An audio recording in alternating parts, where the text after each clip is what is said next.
Hey everybody, it's the Strega Mystica. Welcome back.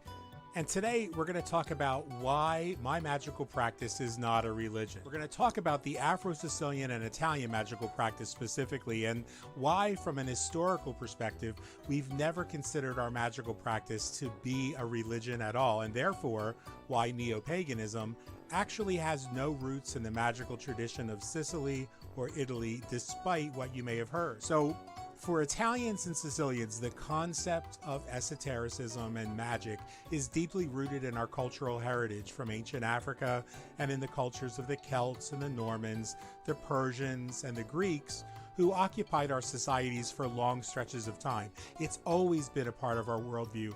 It's always been accepted as the means by which we master the world around us, by learning how to work with the energy around people and circumstances, causes and conditions and things to affect a meaningful change in the outcome.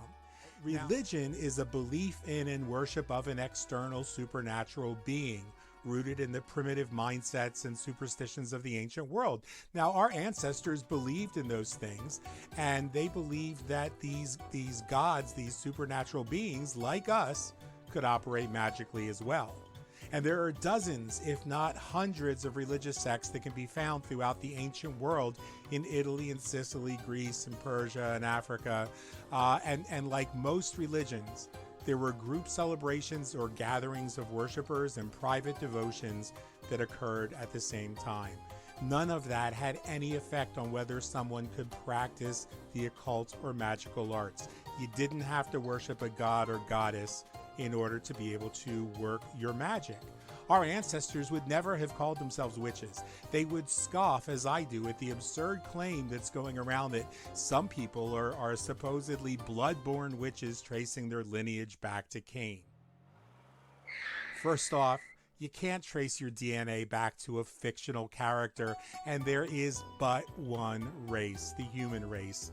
So grow up, witches. Like any skill, magical practice is cultivated through practice, through study, and through experience. And neither the baby Jesus nor Mephistopheles gave you your powers. Sorry, fangirls, that ain't how it works. This isn't D&D. My ancestors, and I'm sure if you searched back far enough, your ancestors would have believed and understood that magic is who we are. It's not what we do.